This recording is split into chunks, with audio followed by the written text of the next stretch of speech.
రాత్రికాల సమయమందు దేవుని యొక్క వాక్యాన్ని మనం ధ్యానిద్దాం. అపోస్తలుడైన పౌలు ఎఫెసీయులకు రాసిన పత్రిక 6వ అధ్యాయము 10 నుంచి 18 కూడా మనం మార్చి చదువుకుందాం. మనము సర్వాంగ కవచాల గురించి ధ్యానిస్తున్నాం కనుక 10వ వచనం చదువుతాను, 11వ వచనం మీరు చదవండి.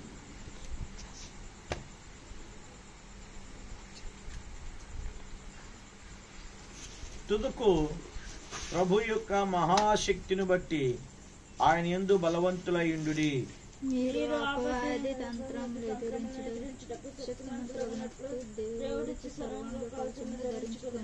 ఏలయనగా మనం పోరాడినది శరీరులతో కాదు గాని ప్రధానులతోనూ అధికారులతోనూ ప్రస్తుత అంధకార సంబంధ లోకనాథులతోనూ ఆకాశ మండలము దురాత్మల సమూహములతోనూ పోరాడుచున్నాము.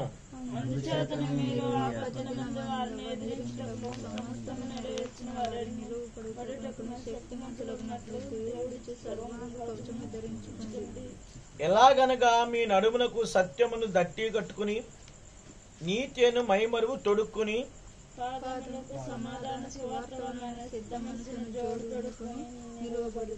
ఇవన్నీయుగాక విశ్వాసము డాలు పట్టుకుని దానితో మీరు దుష్టుని అగ్ని బాణములన్నిటిని ఆర్పుటకు శక్తిమంతులవుదురు.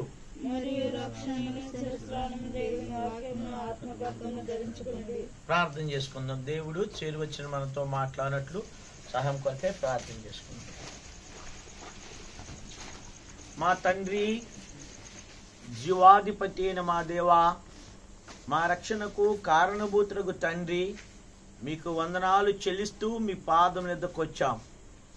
మీరు మాకు అనుగ్రహించిన శ్రేష్టమైన మంచి సమయాన్ని బట్టి మా హృదయపూర్వకమైన వందనాలు చెల్లిస్తూ నాయనా మీ పాదం యొద్దకు చేరి రావటానికి మా హృదయములో ఇచ్చిన నెమ్మదిని బట్టి, సమాధానం బట్టి, సంతోషాన్ని బట్టి ఎంతో వందనాలు చెల్లిస్తున్నాం. తండ్రి, మీరిచ్చిన గొప్ప రక్షణ కొరకై మీకు కృతజ్ఞతాస్తుతులు స్తోత్రాలు చెల్లిస్తూ మీ పాదం యొద్దకు వచ్చాం. దేవా, ఈ వారము కూడా మమ్మల్ని నడిపించినందుకై వందనాలు తండ్రి. సర్వాంగ కవచము దేవా మేము ధ్యానిస్తుండగా దేవా నిలబడిన సంపూర్తిగా ఖాళీ చేసుకుంటున్నాను. మీ కుమారుడిని యేసుక్రీస్తు నామమును బట్టి ఈ దిన పరిచర్య కొరకై మీ వైపు మా చేతులు ఎత్తుతున్నాం. దేవాని నిష్ప్రయోజమైన దాసుడను తండ్రి, ఎన్నిక లేని వాడును తండ్రి, యోగ్యత లేనటువంటి వాడును, దయతో మీ కుమారుడిని యేసుక్రీస్తు యొక్క రక్తము కిందకు నన్ను నేను తెచ్చుకున్నాను. నన్ను శుద్ధీకరించండి, మీ జీవముతో నన్ను నింపండి, మీ ఆత్మతో నన్ను నింపండి, సమృద్ధి అనే జీవాన్ని మాకు అనుగ్రహించండి. చేరువచ్చిన మీ ప్రజలు మీ వాక్యము చేత వారి దాహము తీర్చబడినట్లుగా సహాయం చేయండి. నాయనా, ఈ యాకోబు గారి కుటుంబానికి దేవా రక్షణ కలిగినట్లుగా కృపదైత్యమని ప్రార్థిస్తూ మమ్మల్ని మీ చేతులుగా అప్పచెప్పుకుంచు. యేసుక్రీస్తు ప్రభు వారి నామమును బట్టి వందనాలు చెల్లించి ప్రార్థిస్తున్నాము తండ్రి.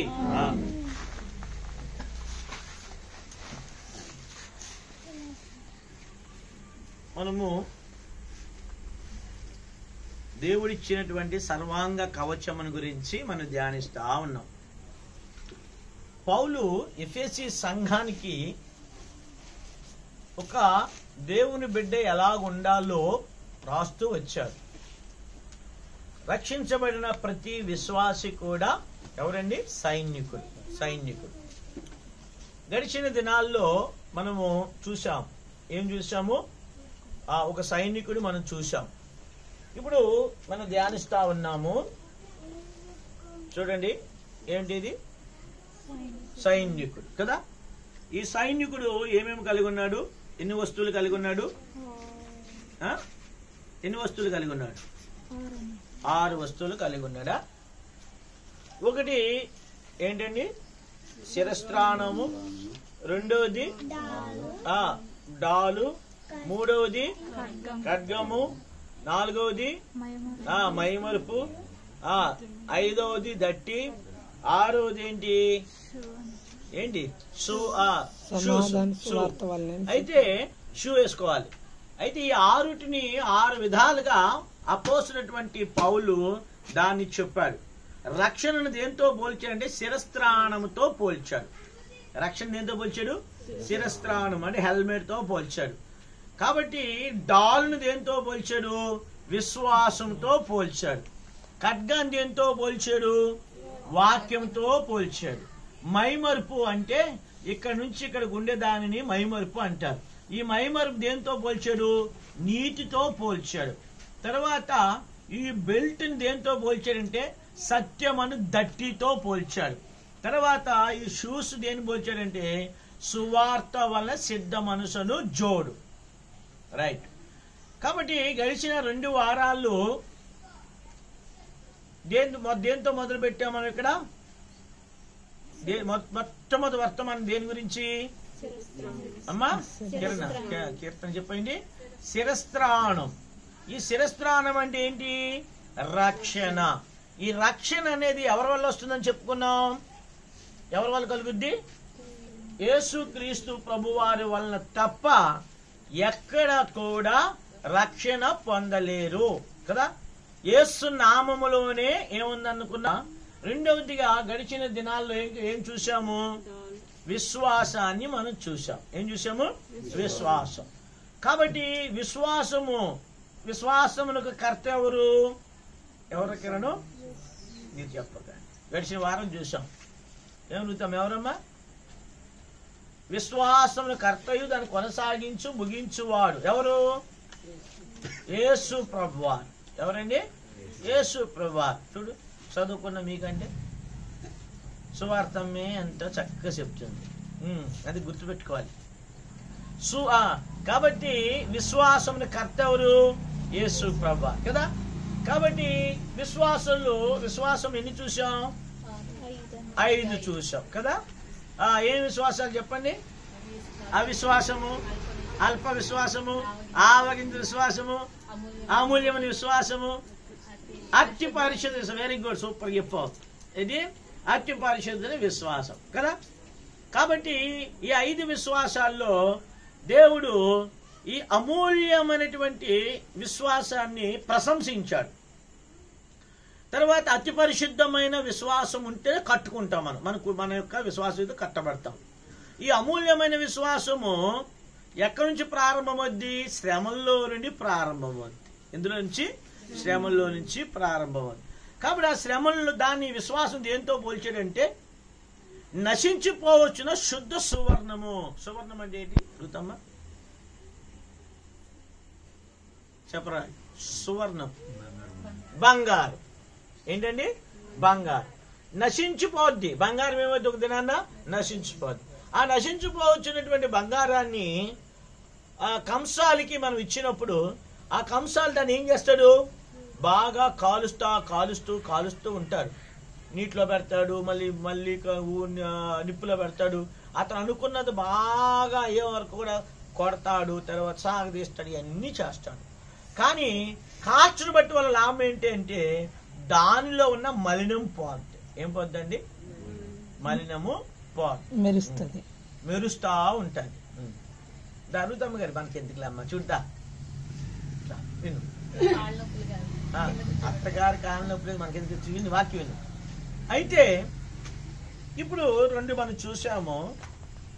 మూడవదిగా ఏంటండి? ఇది ఇక్కడ మైమరువు. చెప్పండి. మైమరువు అనేది ఏంటంటే అది ఈ మైమరువు అనే సంగతి ఇక్కడ నుంచి ఇక్కడ వరకు ఒక సైనికుడు ఏంటి పెట్టుకుంటాడు, ఒక కవచం లాంటిది ఇక్కడ నుంచి ఇక్కడికి.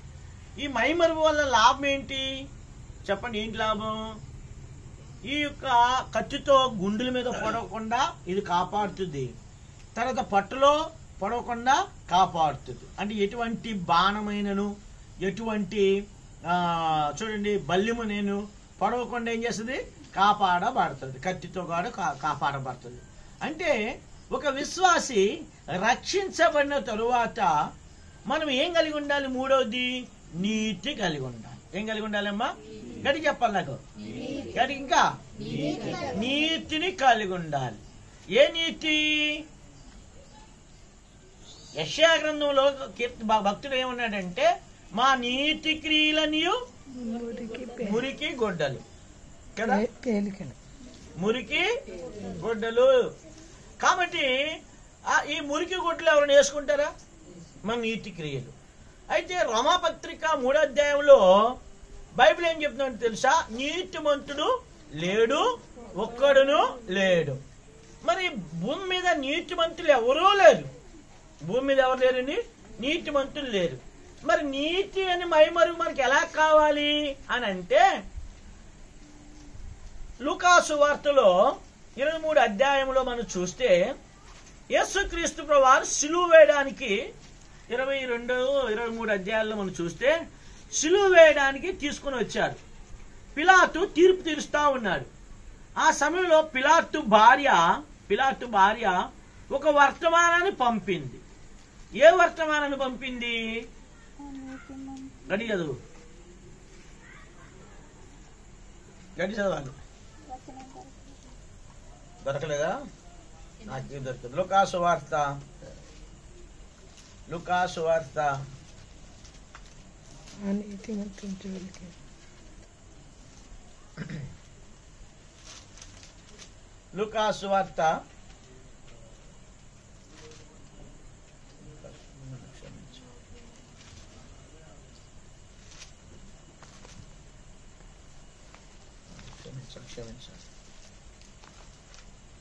27 మర్చిపోయాను, సారీ. క్షమించాలి. మత్తయి సువార్త 27వ అధ్యాయము 19వ వచనం చదవండి. మత్తయి సువార్త 27వ అధ్యాయం 19వ వచనం చదవాలి గట్టిగా. నాకు అతడు న్యాయపీఠం మీద కూర్చుండి ఉన్నప్పుడు అతని భార్య, నీవు ఆ నీతిమంతుని జోలికి పోవద్దు. చూడండి, ఇక్కడ మాట గుర్తుపెట్టుకోండి. ఇక్కడ యేసుక్రీస్తు ప్రభువారు సిలువ దగ్గరికి వచ్చినప్పుడు, అంటే ఆయన గెత్సేమని తోటలో పట్టబడినప్పుడు యేసు ప్రభువారిని తీర్పు తీర్చారు. ప్రధాన యాజకులు తీర్పు తీర్చారు. ఆ తర్వాత పిలాతు దగ్గరికి పంపించారు. పిలాతు దగ్గర నుంచి హేరోదు దగ్గరికి వెళ్ళాడు. హేరోదు దగ్గర నుంచి మళ్ళీ పిలాతు దగ్గరికి వచ్చాడు. ఈ పిలాతు తీర్పు తీరుస్తా ఉన్నాడు.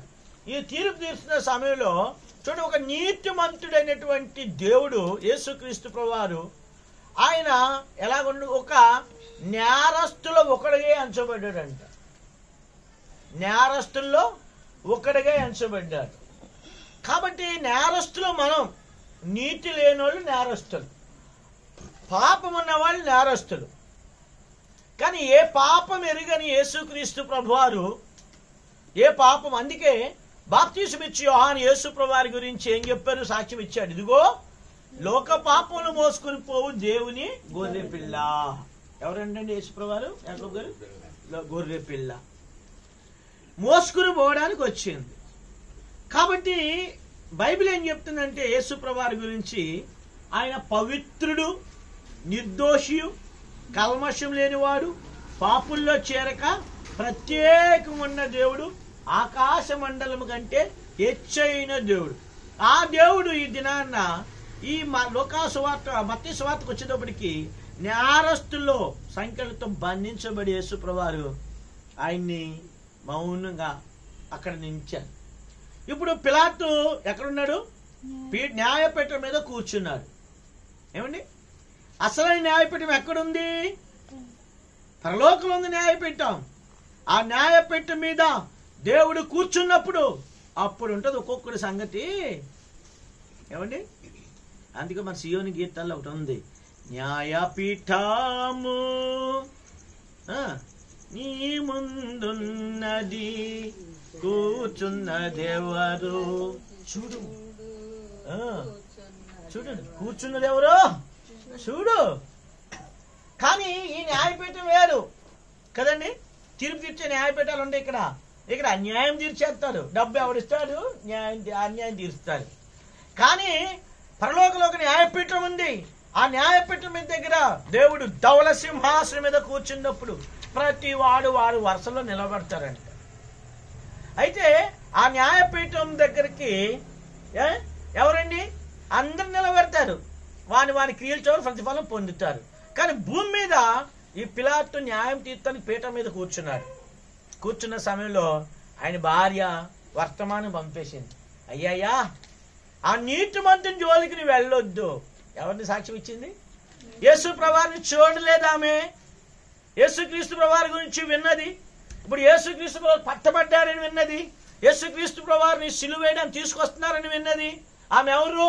రోమా సామ్రాజ్యంలో పిలాతు భార్య. ఆమె రోమీరాలు. అవి అంటే దేవుని ఎరగనది, దేవుడు అంటే తెలియదు ఆమెకి, అన్యురాలు. ఒక అన్యురాలు ఏమని సాక్ష్యం ఇస్తుందో తెలుసా? ఆ నీతిమంతుడు జోలికి నువ్వేం చేయొద్దు, వెళ్ళొద్దు. యేసు ప్రభువారు ఎవరు? నీతిమంతుడు. ఇప్పుడు మనం ఎవరు? అనీతిమంతులు కదా. నీతిమంతుడు లేడు, ఒక్కడు లేడు. దేవుని వెతుకువారు ఎవరు భూమి మీద ఎవడు కూడా వెతికేవాడు ఎవడు కూడా లేడు.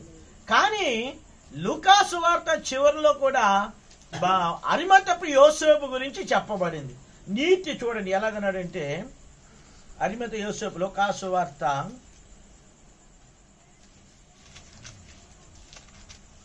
23వ అధ్యాయము 50వ వచనం, 51వ. అరిమతయు అను ఒక యూదుల పట్టణపు సభ్యుడైన యోసేపు అని ఒకడు ఉండెను. అతడు సజ్జనుడు, నీతిమంతుడైండి వారి ఆలోచన వారు చేసిన పనికి సమ్మతింపక దేవుని రాజ్యం వరకు కనిపెడుచుండువాడు. అరిమతయపు యోసేపు ఎవరినైనా యోసేపు ధనవంతుడు, ఎవరినైనా ధనవంతుడు. నీతిమంతుడు ఎలాగయ్యాడు? ఆయన దేవుని రాజ్యాన్ని కొరకు కనిపెట్టాడు. అయితే ఈ శాస్త్రుల్లో పరిచయులు చేసిన పనికి ఏం చేయలేదు, సమ్మతింపలేదు. యేసు ప్రభువారిని సిలువ వేద్దాం, యేసు ప్రభువారిని చంపేద్దాం, యేసు ప్రభువారిని ఏం చేద్దామండి, నాశనం చేద్దాం అని అనుకున్న పనికి ఆయన ఏం చేయలేదు, సమ్మతింపక వారి నుంచి ఏం చేసాడు, ప్రత్యేకమైపోయాడు. దేవుని రాజ్యం కొరకు కనిపెడుతున్నాడు. సరే, ఇప్పుడు యేసయ్య నీతిమంతుడు. మరి యేసు ప్రభువారు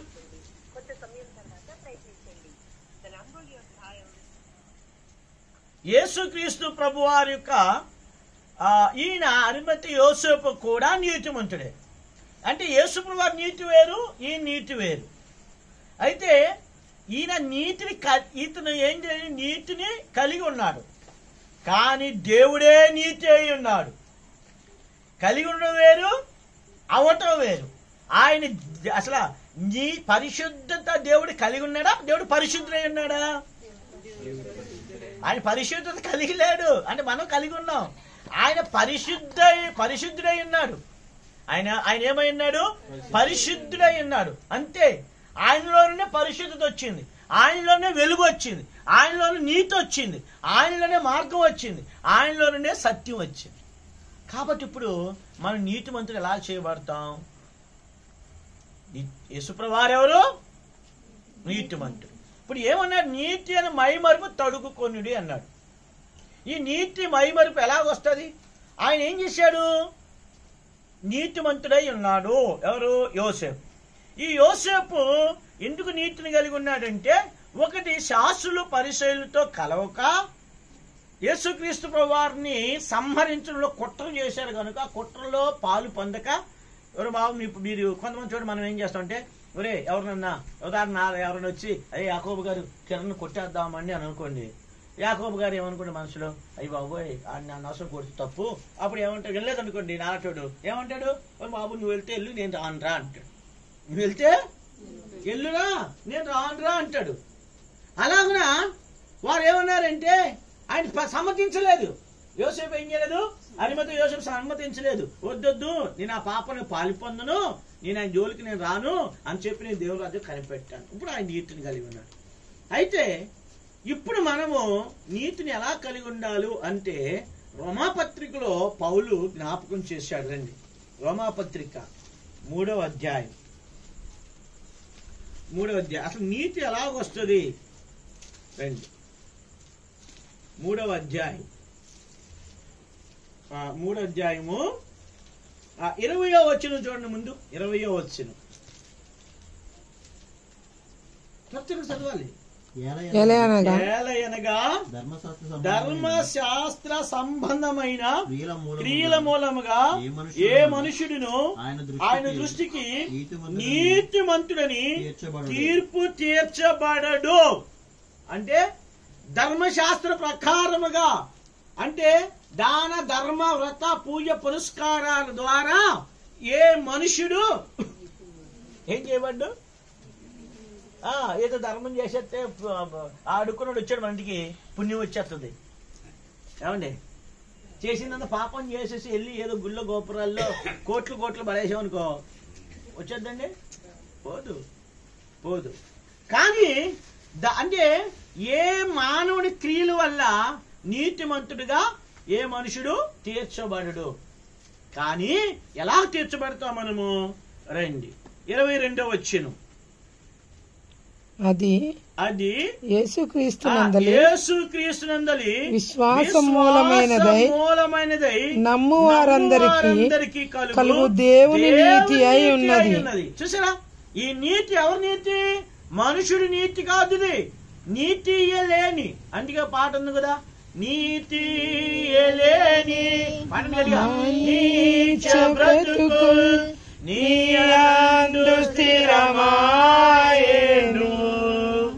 నీతి లేని మానీచ బ్రతుకుల్ నీ యందు స్థిరమాయెను. నీతి లేని మా నీచమైన బ్రతుకులు దేవుళ్ళు ఏమంది? స్థిరమైన. కాబట్టి ధర్మశాస్త్ర ప్రకారముగా ఏ మనుషుడు ఏం చేయలేడు? తీర్పు నీతిమంతుడిగా ఏం చేయలేడు? నీతిమంతుడిగా చేయబలేడు, నీతిమంతుడు అవ్వడు. కానీ బైబిల్ ఏం చెప్తుందంటే ఇక్కడ నీతిగా అది విశ్వాస మూలమున. ఏంటండి విశ్వాసం అంటే? మనం చెప్పాం.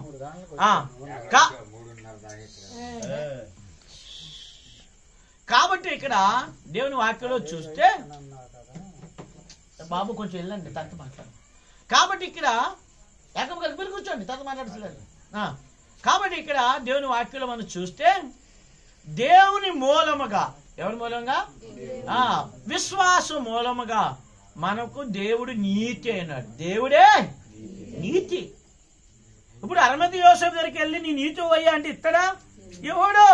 అదే దేవుని దగ్గరికి వెళ్ళి ఓ దేవా, ఎందుకంటే ఆయన నీతిమంతుడైనటువంటి దేవుడు, నీతియు న్యాయము కలిగి పరిపాలించినటువంటి దేవుడు. ఆయన నీతిని కలిగి ఉన్నాడు కదా. కాబట్టి ఇప్పుడు ఆ నీతి దేవుడు అయి ఉన్నాడు కనుక ఇప్పుడు రండి 24వ వచనం చదవ తొందరగా. కాబట్టి నమ్మువారు ఆయన కృప చేతని క్రీస్తు యేసునందలి విమోచనము ద్వారా ఉచితముగా నీతిమంతులని తీర్చబడుచున్నారు. ఎలాగ ఏపడ్డామంటే ఏంటి? డబ్బులు చెల్లించావా? డబ్బులు చెల్లించావా? డబ్బులు లేకుండా ఏమన్నా ఇస్తారు ఈ లోకంలో? ఏమన్నా ఏమన్నా ఇస్తారా? ఏమీ కూడా ఎవరు కదా.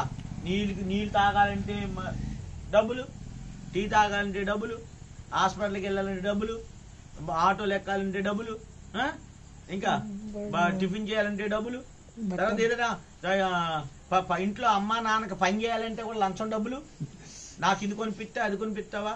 ఏమన్నా డబ్బులు లంచం లేకుండా చేస్తారా? ఏమండి చేస్తారా? చేయరు డబ్బులు. నేను చిన్నప్పుడు మా నాన్నగారు కొంచెము సిగరెట్లు తాగుతుండడు. అయితే టానిక్ కూడా వేసేవాడు, కానీ ఆయన ఎప్పుడు నా చేత టానిక్ తెప్పించలేదు. కానీ సిగరెట్లు అమ్మనేవాడు. ఒరే సిగరెట్ తీసుకురా అన్నవాడు. అవి వెంటనే అడిగేవాడిని, మరి నాకేంటి లాభం అనేవాడిని. ఒరే వెళ్ళి అక్కడ ఒక ఆవిడ ఉండేవాడు ఖాతా ఒక పాల బిస్కెట్ తీసుకురా అనేవాడు.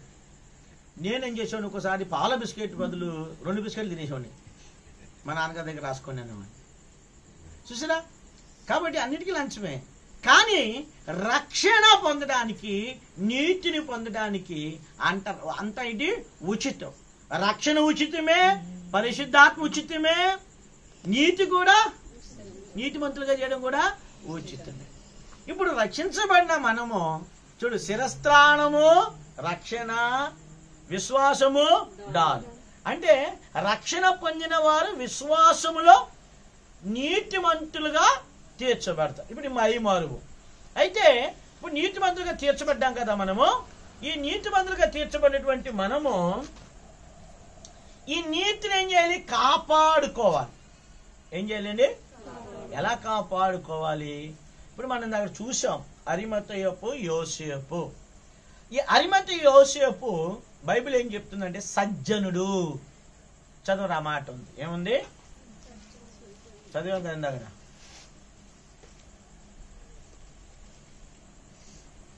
నీతి ఊరికే రాదు.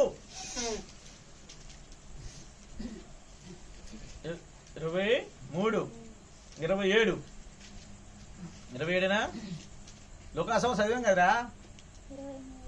28 చదువు. చూడండి, అతడు సజ్జనుడు. చూడండి, సజ్జనుడు అంటే ఏంటండి?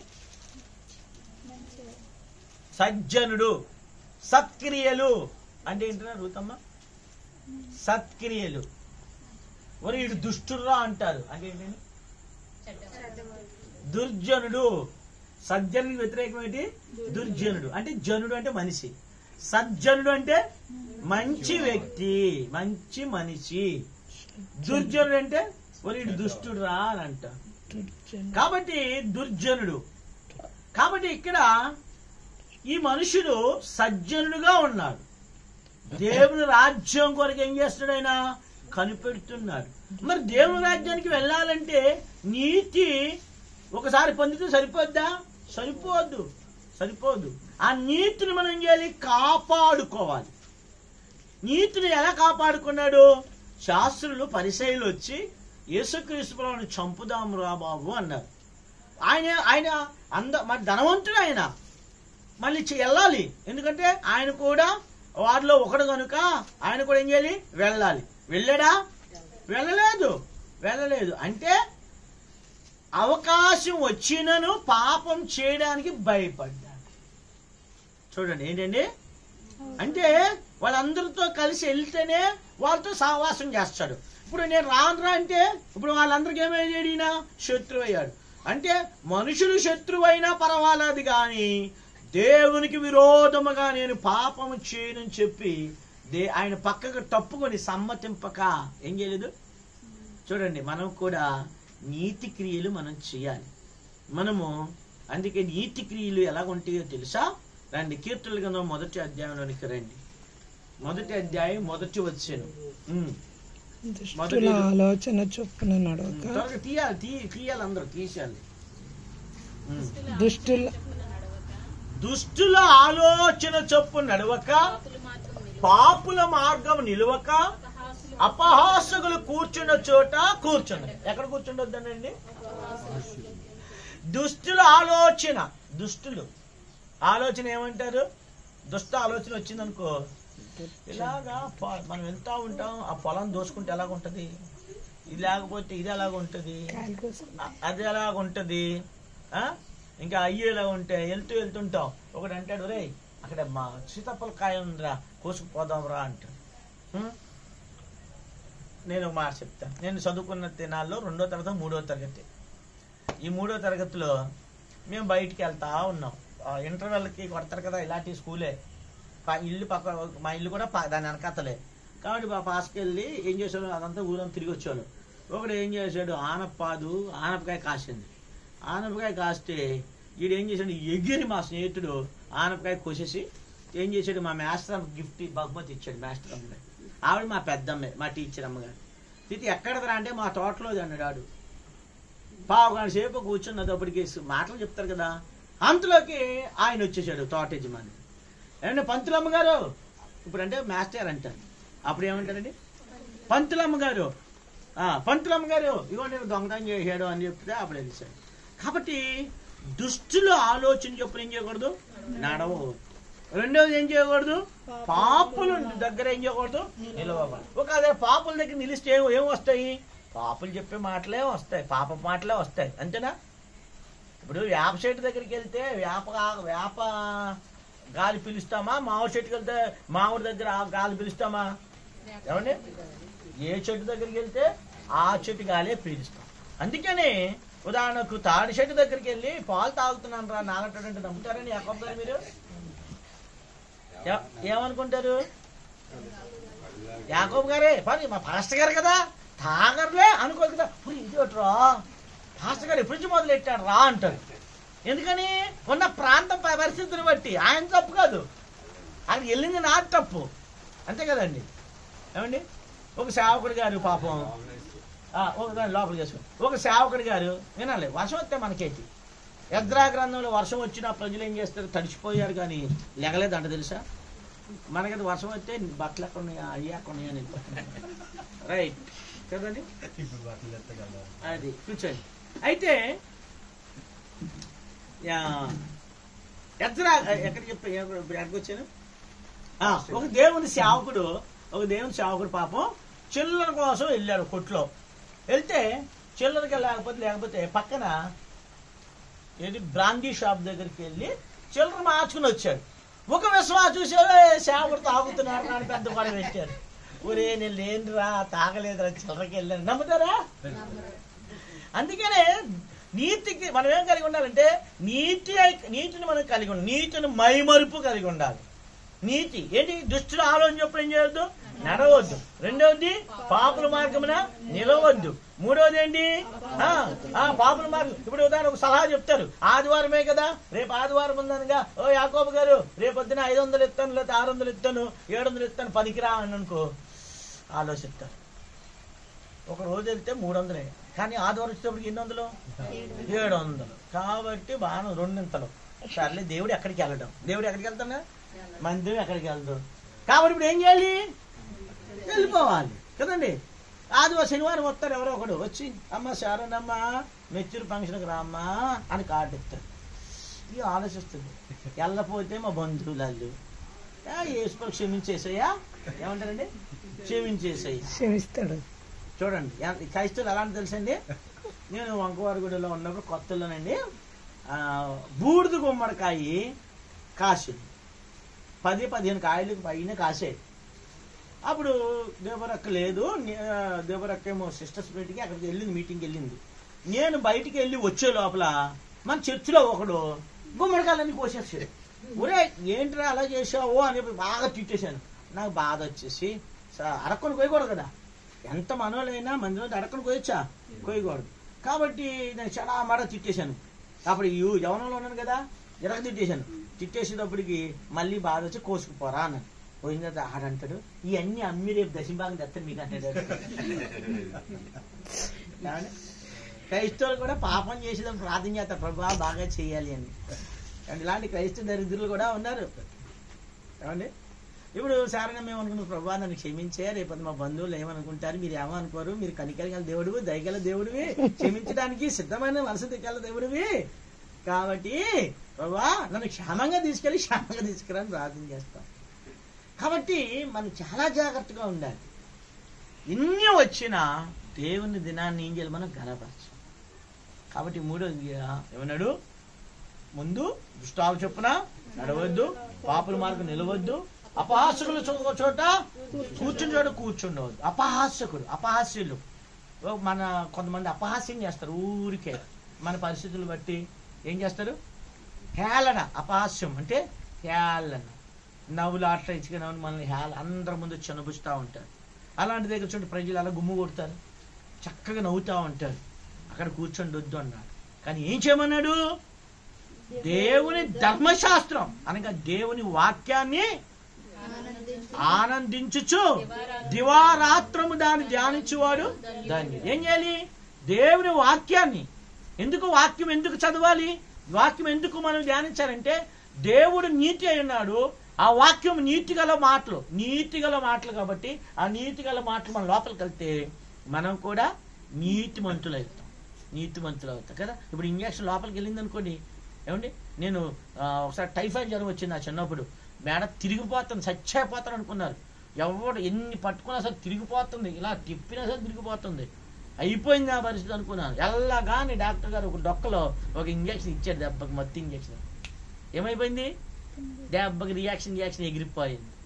అలాగే దేవుని వాక్యం మనలోనికి వెళ్తే మన ఆలోచనలు, మన తలంపులు, మన పాపం అంతా ఏమైపోద్ది? కొట్టుకుని పోవాలి. అందుకని దేవునితో సహవాసం చేయాలి. మనం ఎవరితో? దేవునితో సహవాసం చేయాలి.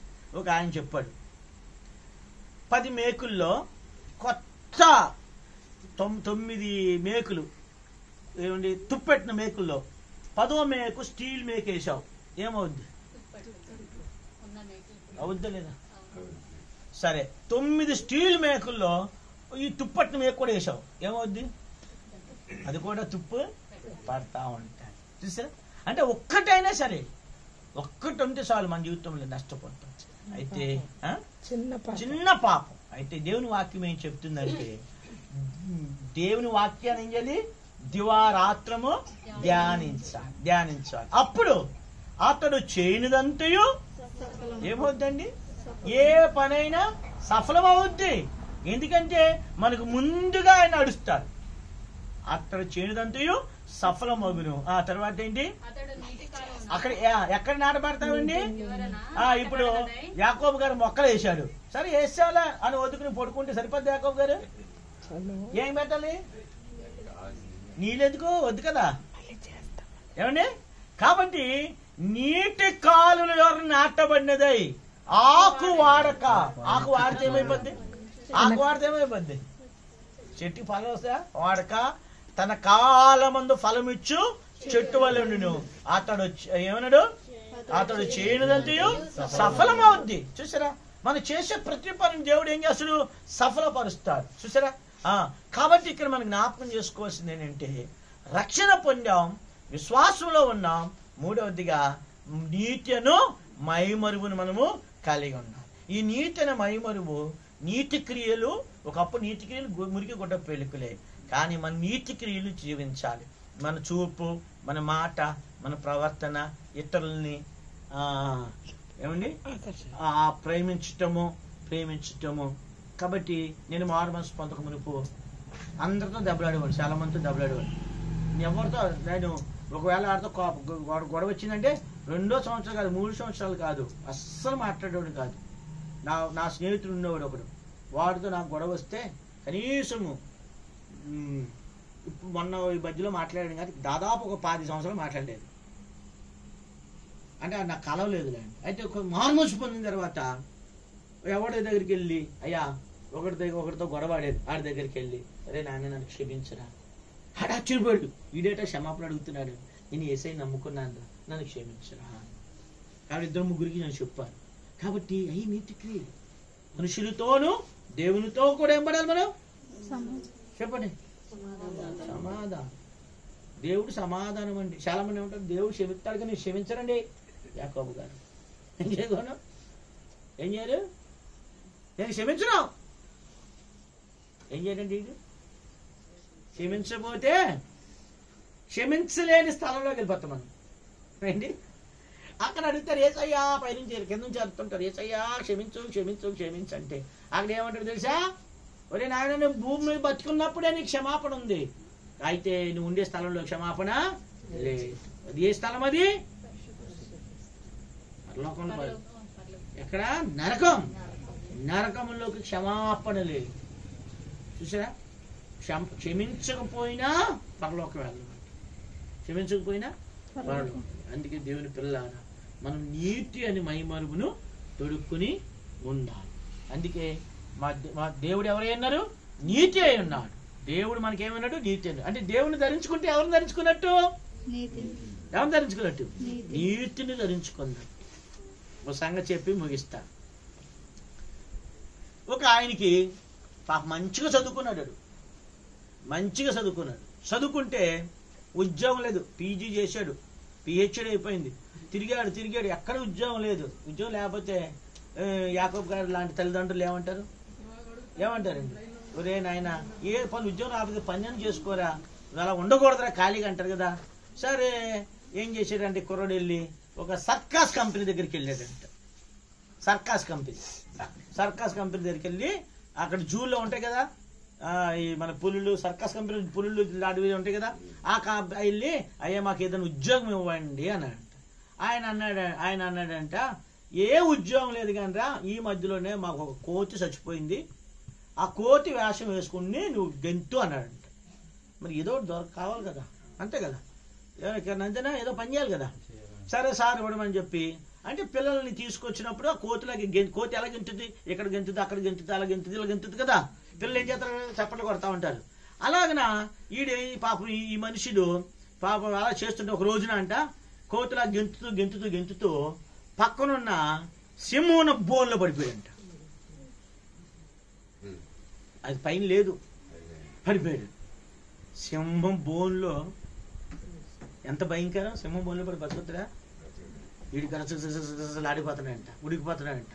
సింహం దగ్గరికి వచ్చిందంట, ఇలా వచ్చి ఇలా దగ్గరికి వస్తుంది. వీడు అమ్మో కాపాడండి కాపాడండి కాపాడండి అన్నాడు. కాపాడమంటే ఇదేమో అరిచేస్తున్నాడు. దగ్గరికి వచ్చి ఏమన్నా సార్ షటప్ అన్నంట, నువ్వు నోరు మూసుకోరా అన్నాడు. అంటే ఏంటి అర్థం, ఆ సింహం కూడా మనిషే, ఆ సింహం కూడా ఏంటి మనిషే కదా. చూసారా, అంటే ఏంటి, సింహం చచ్చిపోయింది, అక్కడ కోతి చచ్చిపోయింది, ఏమీ లేదు. అంటే సింహం చర్మం ధరించుకున్నప్పుడు సింహం లాభం.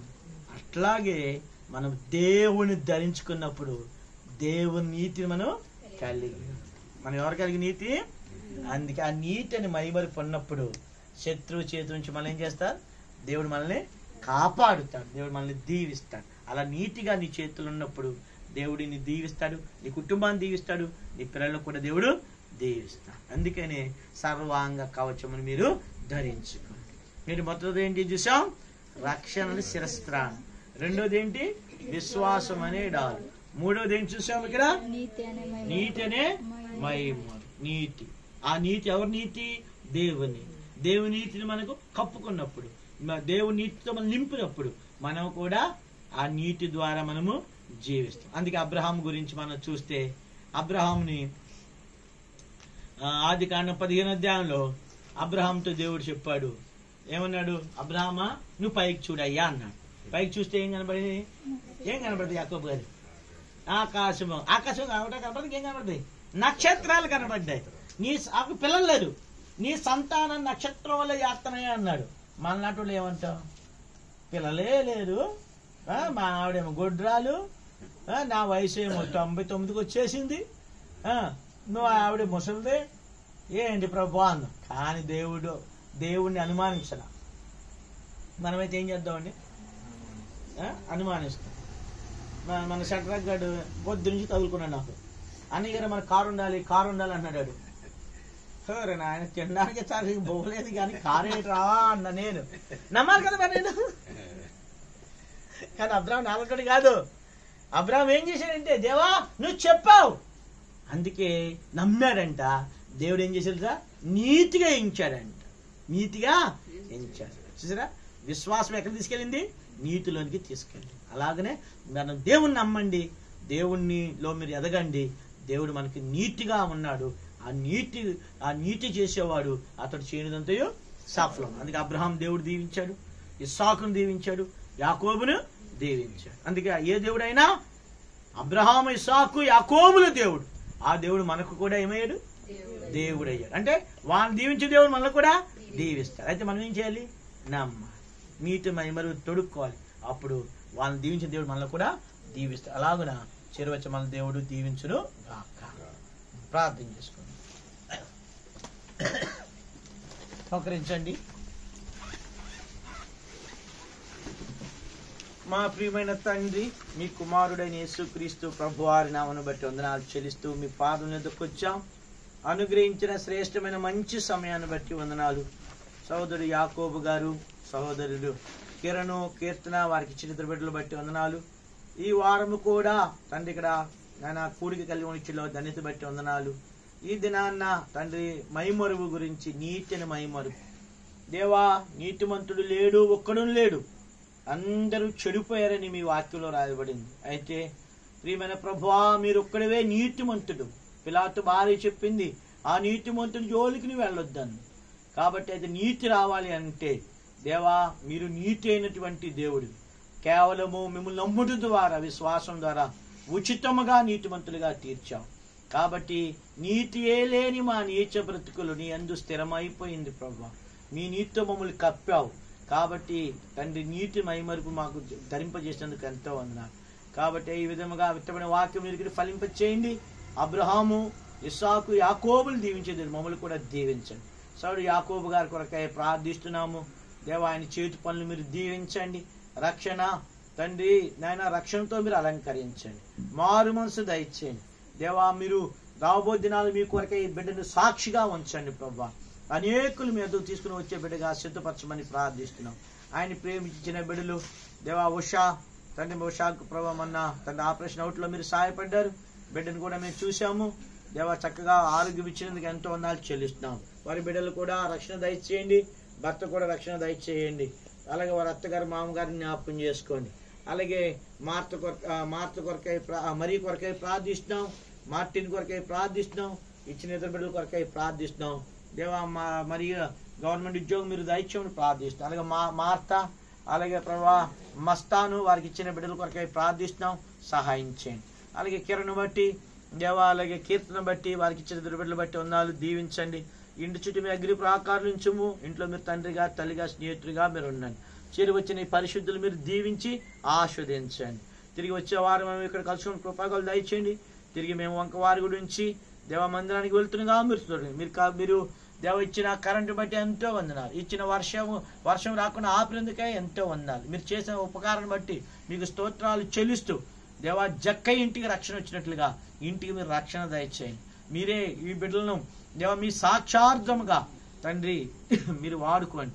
అలాగే కిరణ్ మమ్మల్ని తీసుకెళ్లి దింపి మళ్ళీ ఇక్కడ చేరు పర్యంతం కృపా కాపుదలు దయచేయండి. కొంతమంది రాలేదు ప్రభా, మనకు తరుణం మీరు దయచేయమని ప్రార్థిస్తూ యేసు క్రీస్తు ప్రభు వారి నామమును బట్టి ప్రార్థిస్తున్నాము తండ్రి.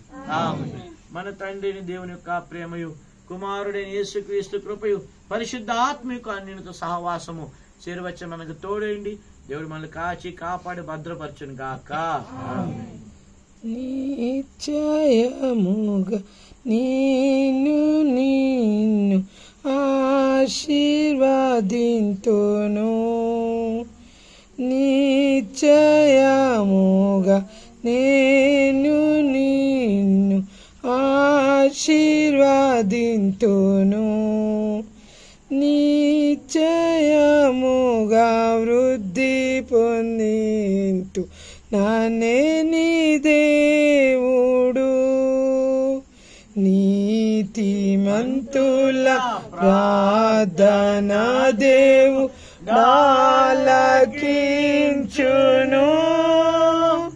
వారు తమల వృక్షము వలె మోవేయుదురు. వారు తమల వృక్షము వలె మోవేయుదురు.